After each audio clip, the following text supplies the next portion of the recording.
Hello friends, good morning. एक बार फिर से आप लोगों का स्वागत है सी अमिताभ श्रीवास्तव यूट्यूब चैनल में। आज का जो हमारा टॉपिक है एक ऐसा टॉपिक है जिसे सब जानना चाहते हैं, मतलब कि हर कोई जानना चाहता है इस टॉपिक के बारे में, जो टॉपिक हम स्टार्ट करने वाले हैं। हाँ दोस्तों, एक ऐसा टॉपिक जिसका नाम है जिंदगी। क्या है जिंदगी? सब जानना चाहते हैं जिंदगी क्या है, जिंदगी का मतलब क्या है। तो दोस्तों, आज हम इसी पे बात करेंगे कि ज़िंदगी का मतलब क्या है ज़िंदगी। तो चलिए आज का ये वीडियो स्टार्ट करते हैं कि व्हाट इज़ लाइफ, ज़िंदगी क्या है।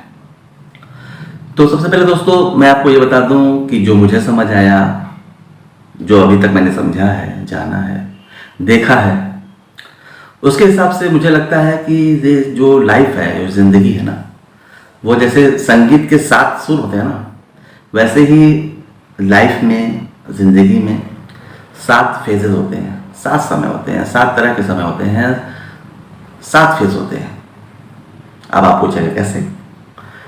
तो जो मैंने महसूस किया है कि जो पहला फेज होता है लाइफ का, जो ज़िंदगी का पहला फेज होता है, वो तब स्टार्ट होता है जब आप जन्म लेते हैं। हाँ दोस्तों, जब आप ज़िंदगी में जन्म लेते हैं, इस दुनिया में आते हैं, रोते हुए आते हैं। लेकिन उस फेज में क्या होता है, आप तो रोते हैं, लेकिन आपके जो माता पिता हैं, पेरेंट्स हैं, जो आपके भाई बहन, सगे संबंधी, सब हंसते हैं, सब खुशियाँ मनाते हैं। माता पिता उस समय बच्चे के रोने पर केवल उसी समय हंसते हैं, उसी समय खुशियाँ मनाते हैं। फिर लाइफ में कभी भी आप रोए ना, तो माता पिता भी आपके साथ रोते हैं, आपके रोने का कारण जानना चाहते हैं, आपको उस मुसीबत से निकालना चाहते हैं जब आप रोते हैं। तो दोस्तों, कहने का मतलब ये है कि वही एक ऐसा फेज होता है, वही एक ऐसा समय होता है जब माता पिता आपके रोने पे खुशियाँ मनाते हैं, जब आपका जन्म होता है। उस फेज में आप दुनिया में आते हैं, आपको कुछ नहीं पता कि हम आए क्यों हैं, मेरा वजूद क्या है, मेरे माता पिता कौन है दुनिया में, हमारा कुछ नहीं पता होता हमें। तो पहला फेज वो होता है जब आप जन्म लेते हैं, जब आपको कुछ नहीं पता कि हमें करना क्या है दुनिया में, हमें समझ नहीं आता, हमारे पास समझ नहीं होती है कि हमें दुनिया में आए क्यों हैं, यहाँ करना क्या है।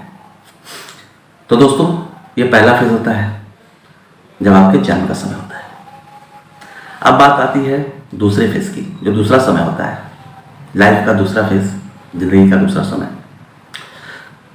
वो समय होता है बचपन का समय, जब हम धीरे धीरे बड़े होते हैं। माता पिता हमारी उंगलियों को पकड़ के चलना सिखाते हैं। हम अपने बचपन में धीरे धीरे बड़े होते हैं, शैतानी करते हैं, खेलते हैं, कूदते हैं, लोग हमें प्यार करते हैं। वो समय हमें केवल खुशियाँ ही मिलती हैं, प्यार मिलता है। उस समय न तो हमें कोई दुख का एहसास होता है, न तो कोई हमें टेंशन होती है, न तो हमें कोई चिंता होती है कि लाइफ में हमारे साथ हो क्या रहा है, क्या हो रहा है लाइफ में हमारे साथ। बस चल रही लाइफ, हम शैतानी कर रहे हैं, खुशियाँ मना रहे हैं, खेल रहे हैं, कूद रहे हैं, कोई टेंशन नहीं, कोई चिंता नहीं कि हमें लाइफ में करना क्या है, क्या होगी हमारी लाइफ में आगे क्या है, कुछ नहीं पता। बस खुशियाँ मना रहे हैं, खेल रहे हैं, अपने बचपन को जी रहे हैं। उस समय न तो हमें माता पिता को ज़्यादा परेशानी होती है, न तो हमारे सगे संबंधियों को।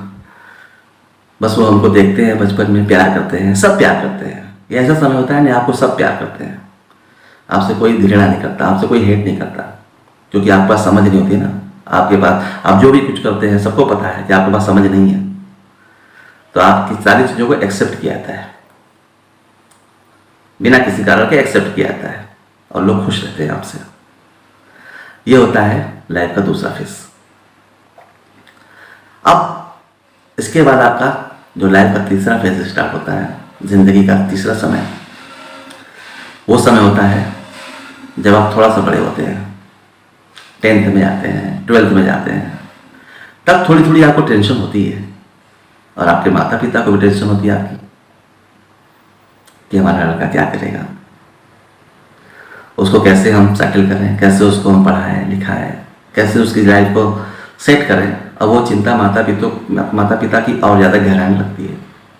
और साथ ही साथ थोड़ी बहुत टेंशन आपको भी होती है कि नहीं हमें पढ़ना है, 10th में हमें कुछ करना है, 12th में हमें पढ़ के कुछ दिखाना है। हम उस समय थोड़ा कंफ्यूज भी रहते हैं, थोड़ा परेशान भी रहते हैं और थोड़ी मेहनत करना स्टार्ट कर देते हैं और थोड़ी बहुत समझ भी आ जाती है। कुछ अच्छाइयाँ, कुछ बुराइयाँ, कुछ हमें अब समझ आने लगता है और हम अपने ज़िंदगी में थोड़ा बहुत सोचने लगते हैं कि हमें ज़िंदगी में करना क्या है। ये होता है जब आपकी सोच थोड़ी डेवलप होती है, थोड़ा समय बदलता है आपका। आप 10th में एग्ज़ाम देते हैं, 12th में एग्ज़ाम देते हैं, आपके नंबर्स जैसे आते हैं उस पर आप रिएक्ट करते हैं, लोग रिएक्ट करते हैं, लोग एक धारणा बनाने लगते हैं आपके बारे में। यही समय होता है जब लोग धारणा बनाते हैं, जब लोगों को समझ आता है, आपके माता पिता को समझ आता है कि अब आपको खुद समझ आता है कि अब ये जो 10th का एग्ज़ाम दिया है मैंने, 12th का एग्ज़ाम दिया है, जो हमारे नंबर्स आए हैं, अब उसकी वैल्यू क्या है। अब उसके बेस पे हमें आगे डिसीजन लेना होता है कि हमें अब आगे क्या करना है। ये तीसरा समय होता है, ये फेज़ 3 होता है आपका, जब आप 10th और 12th का एग्ज़ाम देते हैं, उसे पास करते हैं, उसको वैल्यूएट करते हैं, अपने लाइफ को थोड़ा वैल्यूएशन देने लगते हैं, आप समझने लगते हैं कि अब हमें लाइफ में करना क्या है। ये तीसरा फेज़ होता है दोस्तों। इसके बाद आपका आता है चौथा फेज़, 4th फेज़ आता है, लाइफ का चौथा फेज़, आपके ज़िंदगी का चौथा समय। जब आप ग्रेजुएशन में जाते हैं, कॉलेज में, जब आप कॉलेज में जाना शुरू करते हैं, आपके नए नए दोस्त बनते हैं, एक नई तरीके की लाइफ एंजॉय करते हैं आप। कॉलेज की लाइफ, ये लाइफ ही अलग होती है दोस्तों। नए दोस्त बनते हैं, नए लोग आते हैं आपके लाइफ में, नए साथी आते हैं, नए तरीके से आप सोचना शुरू करते हैं। एक सोच आपकी जो है वो नए तरीके से हो जाती है कि अब हम लाइफ में जो डिसीजन ले रहे हैं अब वो आगे हमारा इफेक्ट करने वाला है। जो हम मेहनत कर रहे हैं अब लाइफ में ना, कॉलेज के दिनों में जो हम मेहनत कर रहे हैं, अब हम जो समय व्यतीत कर रहे हैं, जो समय हमारा कॉलेज में निकल रहा है, अब हमें उस समय वैल्यूएट करते हैं कि आगे हमारा लाइफ उसी पर डिपेंड कर रहा है। जो कॉलेज का फर्स्ट ईयर होता है उसमें बहुत इंजॉय करते हैं, कॉलेज के दिनों को बहुत इंजॉय करते हैं, दोस्तों के साथ, अपने फ्रेंड्स के साथ। लेकिन जब सेकेंड ईयर, थर्ड ईयर में जाते हैं तब थोड़ा सा हमें चिंता और बढ़ती है, हमारा टेंशन और बढ़ता है कि अब जो लाइफ का एक इम्पॉर्टेंट टाइम आ गया है, बहुत इंपॉर्टेंट टाइम आ गया है कि अब हमें ग्रेजुएशन कर लेना है। ग्रेजुएशन करने के बाद अब हमें उसके आगे क्या स्टेप लेना है। अब इसके बारे में आपकी चिंता बढ़ती है, आपकी टेंशन और बढ़ जाती है। चौथे फेज में आप सोचने लगते हैं कि ग्रेजुएशन होगा, उसके बाद हम जॉब करेंगे या फिर और कोई प्रिपरेशन करेंगे, कंपटीशन की तैयारी करेंगे, MBA करेंगे, क्या करेंगे, CA करेंगे, डॉक्टर बनेंगे, इंजीनियरिंग करेंगे। अब आप एक डिसीजन यहाँ पे लेते हैं, आपको लेना पड़ता है कि भाई अब आगे लाइफ में हमें एक गोल सेट करना होता है कि अब हमें आगे स्टेप क्या लेना है। ये बहुत ही इंपॉर्टेंट टाइम होता है। यही जो आपका डिसीजन होता है, ये लाइफ में पूरी लाइफ जो मुझे लगता है कि डिपेंड हो जाती है यहीं पे, इसी जगह के डिसीजन पे। ग्रेजुएशन के बाद हम कर क्या रहे हैं, हमें करना क्या है, ये एक चौथा समय होता है सर। दोस्तों, इसको हम लोग कॉलेज के दिनों को याद करते हैं जब ये समय निकल जाता है तो, लेकिन ये टाइम बहुत इंपॉर्टेंट होता है जो हमारा डिसीजन इसमें होता है। फिर आता है लाइफ का 5th फेज, जिंदगी का 5वां समय। ये समय होता है दोस्तों जब हम डिसीजन ले चुके होते हैं, जॉब कर रहे होते हैं, सेटल हो रहे होते हैं, और जब आपके हाथ में आपकी मेहनत की कमाई, मतलब आपकी जॉब से जो पहला पैसा मिलता है, पहले सैलरी जो मिलती है, उसका मजा ही अलग होता है। उसकी फीलिंग्स ही अलग होती है, उसका वो समय ही अलग होता है, सोच ही अलग होती है कि जो पहला पैसा मुझे मिला लाइफ में, मेरी मेहनत का पैसा मिला, मेरे कर्म का पैसा मिला, मेरे काम करने का पैसा मिला, मेरे दिमाग का पैसा मिला, मेरी सोच का पैसा मिला। अब इस पैसे को जो पहला पैसा आता है ना दोस्तों, जो पहली सैलरी आती है, जो पहला आपको इनकम जनरेट होता है आपकी मेहनत से, आपका पैसा जो मिलता है आपको, अब आप सोचते हैं कि इस जो पहला पैसा मिला है इतनी खुशी है कि अब इसमें हम किसको, मतलब कि माता पिता को क्या करें। मम्मी के लिए साड़ी ले आए हैं, पापा के लिए शर्ट पैंट ले आए हैं, भाई बहनों के लिए कुछ कपड़े ले आए हैं। मतलब उस पहले सैलरी का आप इमेजिन नहीं कर सकते कि आपको मतलब फील ही अलग होती है कि इसमें हम कुछ करना चाहते हैं, ऐसा कुछ करना चाहते हैं कि हमारे माँ बाप खुश हो जाए हमसे। और माँ बाप को जब आप साड़ी ले आते हैं या अपने पापा को या भाई बहनों को कपड़ा ले आते हैं, उनकी खुशी का तो ठिकाना ही नहीं होता। उनको लगता है कि मेरा बेटा बड़ा हो गया आज, अब वो मेरे लिए कुछ करना चाह रहा है। ये समय ही अलग होता है। इस समय को अब आप जीते हैं, उसको एंजॉय करते हैं। वो मतलब कि इसको व्यक्त नहीं किया जाता शब्दों में, बस उसको फील किया जाता है। माँ बाप भी फील करते हैं, बच्चे भी फील करते हैं। ये समय ही अलग होता है। ये होता है 5वां फेज, जिसमें आप अपने आप को सेटल कर रहे हैं, जॉब कर रहे हैं, मेहनत कर रहे हैं। एक नए उमंग के साथ, एक नए जोश के साथ आप काम करना शुरू करते हैं। आपके दिमाग में ये होता है कि हमको आगे अब कुछ करना है और उसको करते ही जाना है, उसको वैल्यू एडिशन करना है, अपने आप को और डेवलप करना है। ये सोच के साथ आपका 5वां फेज निकलता है, 5वां फेज गुजरता रहता है। यह 5वां फेज बहुत इंपॉर्टेंट होता है। इसके बाद आपका आता है 6वां फेज, 6th फेज, जिंदगी का 6वां समय। दोस्तों, इस 6वें समय में आपकी शादी होती है। इस फेज में क्या होता है, आपकी शादी होगी, आपको नए रिश्ते मिलते हैं, आपको जीवन साथी मिलता है। आपका जो जीवन साथी होता है वो कैसा है, कैसा नहीं है, कैसा होगा, वो आप फील करते हैं उसको। उसके साथ नए रिश्तों को समझते हैं, नए रिश्तों के बारे में आपकी फीलिंग्स आती है कि अब हम इस रिश्ते को कैसे डेवलप करें। इस समय की सोच बहुत अलग होनी चाहिए, अंडरस्टैंडिंग होनी चाहिए, क्योंकि ये जो 6वां समय है ना, इस पे डिपेंड करता है आपका 7वां फेज, इसी पे डिपेंड करता है आपका। ये जो 6th फेज है, ये जैसा आपका व्यतीत होगा, जैसा आपका एक्सपेंड होगा, जैसा आप इसको फील करेंगे, जैसे इसमें आपकी सोच होगी, जो आपकी इस फेज में जो सोच होगी, जो आप सोचेंगे, जो आपका व्यवहार होगा आपके जीवन साथी के लिए और सबके लिए, इसी पे डिपेंड करता है आपका 7वां फेज। व्यवहार कैसा होगा, मतलब कि आप अपने जीवन साथी को समझिए, उनकी बातों को सुनिए, अपनी बातें भी रखिए, एक दूसरे से एक तालमेल मिला के चलिए। जैसे वो लोग बोलते हैं ना कि जिंदगी के अगर गाड़ी के 2 पहिए अगर अच्छे से चल रहे हैं तो गाड़ी अच्छे से चलती है। तो कभी एक पहिया अगर पंचर हो जा रहा है तो दूसरा पहिया रुक जाता है अपने आप, प्रॉब्लम में आ जाता है वो कि भैया मेरा दूसरा साथी हमारा ठीक नहीं है। जब वो ठीक होता है फिर साथ में आता है तो फिर साथ में जिंदगी चलती है। तो अपने साथी को समझिए, छोटी छोटी बातों को इग्नोर करिए, बर्दाश्त कीजिए, क्योंकि अगर किसी पल में अगर आप बहुत गुस्सा होकर कोई डिसीजन ले लेते हैं इस फेज में, तो सर आपका 7वां जो फेज है ना वो गड़बड़ा जाता है। तो थोड़ा बर्दाश्त कीजिए, उनको सुनिए। इस फेज में ऐसा भी आपको लगता है कि आपको मतलब कि ये डिसाइड करना होता है कि कौन हमारे दोस्त हैं, कौन हमारे दुश्मन हैं, किसकी बातें हमें सुननी है, किसकी बातें नहीं सुननी है। क्योंकि लाइफ में जिंदगी है ना, ये दुनिया है, इसमें ना कि हर तरह के लोग आपको मिलेंगे, जो आपकी अच्छाई भी सोचेंगे, कुछ ऐसे लोग होंगे जो आपकी बुराई भी सोचेंगे। तो बुरे लोगों को पहचानिए और सच्चे लोगों का साथ मत छोड़िए। इस फेज में कभी कभी आपको ऐसा लगेगा कि ये हमारा जो बंदा है ना, ये हमारा जो रिलेटिव है ना, मतलब कि ये हमारे लिए बहुत ही सोचता है, हमारा बहुत बड़ा वेल विशर है, इससे बड़ा ये जितना मेरे बारे में सोचता है इससे ज़्यादा तो कुछ मेरे बारे में कोई सोचता ही नहीं। लेकिन कभी कभी दोस्तों इसमें भी आदमी जो है गच्चा खा जाता है, धोखा खा जाता है।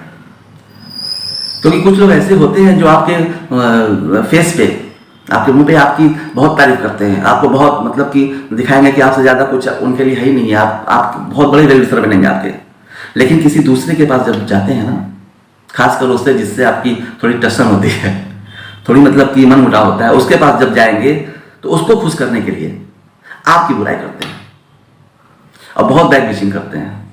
मतलब कि जब आप सोच नहीं सकते कि हमारा ये बंदा जो इतना बड़ा वेलविशर है हमारे लिए और हमारे मुंह के पीछे इस तरह की बातें करता है, ऐसे भी लोग आपको मिलेंगे, पक्का मिलेंगे और सबके लाइफ में होते हैं। तो उनको पहचानिए, उनको समझिए, उनसे थोड़ा डिस्टेंस रखिए। दुश्मनों को पहचानना है, दोस्तों को पहचानना है, हमको व्यवहार अच्छा करना है, लोगों से बातें करनी है। हमारे जो ऑफिस के लोग हैं, हमारे रिलेटिव हैं, क्योंकि हमारा दायरा बहुत बड़ा हो चुका होता है, हमारे लाइफ में बहुत से लोग जुड़ जाते हैं।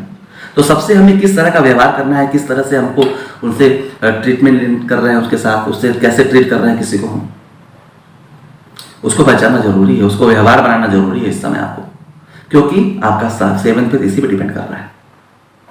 ये जो समय है, इस समय आपको हर कुछ समझना है, हर कुछ सोचना है, क्योंकि इस समय में आप एक मेच्योर पर्सन होते हैं, एक मेच्योरिटी आपके अंदर आ चुकी होती है इन चीजों को समझने की, सोचने की। बस हम पहचान नहीं पाते हैं, सोच नहीं पाते हैं। लोगों को समझना बहुत जरूरी है, बहुत जरूरी है।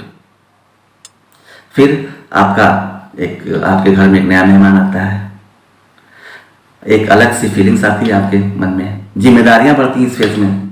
6th फेज ही ऐसा फेज है जिसमें बहुत सारी चीजें आती हैं, आपकी जिम्मेदारियां भी धीरे धीरे बढ़ रही हैं।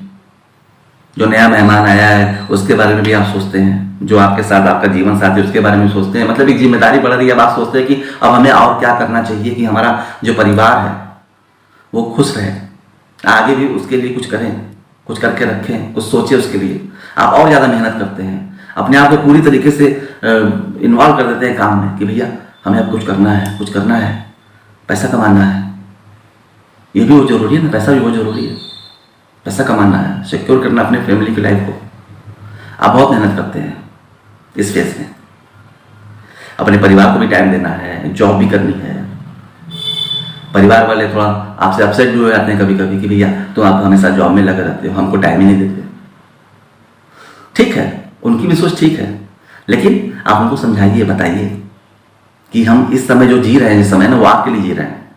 अब हम अपने लिए नहीं जीते इस समय, अब हम उनके लिए जीते हैं, अपने परिवार के लिए जीते हैं। हम अपने लिए केवल 5वें फेज और 6th फेज की स्टार्टिंग तक ही जीते हैं। उसके बाद जब जिम्मेदारियां बढ़ जाती हैं तो फिर हम अपने लिए जीना छोड़ देते हैं, अपने परिवार के लिए जीते हैं, उनके लिए जीते हैं, उनके लिए करते हैं, मेहनत करते हैं, दिन रात कोशिश करते हैं कि नहीं हमारा परिवार खुश रहे, मेरा बेटा खुश रहे, मेरी बेटी खुश रहे, मेरी बीवी खुश रहे, मेरे माँ बाप खुश रहे, जो हमारे साथ हम पे डिपेंड है वो खुश रहें, उनको हम खुशियां दे सकें। ये सोच हो जाती है। ये फेज आपका ऐसे ही गुजरता है, संघर्ष में, सोच में, समझ में, लोगों को पहचानने में। ये समय ऐसे ही चलता है आपका। 6th फेज बहुत बड़ा होता है, बहुत इंपॉर्टेंट होता है। फिर दोस्तों हमारा जो लास्ट का समय होता है ना, 7th फेज, जब हम इस फेज में आते हैं, जब हमारी जिम्मेदारियों को थोड़ा पूरा कर लेते हैं, जिम्मेदारियों से थोड़ा उभरने लगते हैं, उभर जाते हैं, जिम्मेदारियां पूरी होने लगती हैं, फिर हमारा जो 6th फेज में किया हुआ है ना, वो 7th फेज में उसका रिजल्ट आता है। अब कौन हमारे साथ है 7th फेज में? जो हमारे पास अब थोड़ा काम कम हो गया है, थोड़ा अब हम लाइफ को जी रहे हैं, थोड़ा हमारे पास समय ज़्यादा हो गया, तो हम सोचते हैं, हम अपनी अब 7th फेज में जब हम आते हैं तो फिर हम अपने 1st फेज से सोचना स्टार्ट करते हैं, क्योंकि उस समय हमारे पास थोड़ा समय हो जाता है, हम अपनी जिम्मेदारियों को पूरा कर चुके होते हैं। फिर हम सोचते हैं कि मेरा 1st फेज कैसा था, उसके बारे में अब सोचते हैं। अभी तक नहीं सोच रहे, 7th फेज में सोचते हैं कि 1st फेज में हमारा क्या था, जब हम आए थे लाइफ दुनिया में, उस समय किसको खुशी मिली थी, क्या हुआ था। फिर 2nd फेज हमारा बचपन कैसे बीता, उसको बहुत याद करते हैं। बचपन सबको याद, सब लोग याद करते हैं कि हमारा बचपन का समय बहुत अच्छा था। बचपन में हम शैतानियां करते थे, कुछ भी करते थे, हमें कोई नहीं बोलता था, ना तो कोई टेंशन, ना कोई फिक्र, बस शैतानी करना है, खेलना है, कूदना है, खाना पीना है, मस्त रहना है। वो फेज सबसे अच्छा होता है। तो फिर 3रे फेज के बारे में भी सोचते हैं, 4थे फेज के बारे में सोचते हैं। फिर हम देखते हैं कि हमारा डिसीजन कहाँ पे गलत हुआ, जिसकी वजह से हम आज इस पोजीशन पे हैं। कहाँ डिसीजन हमारा परफेक्ट गया, कौन सा डिसीजन हमने अच्छा लिया जिसकी वजह से हम अच्छी पोजीशन पे।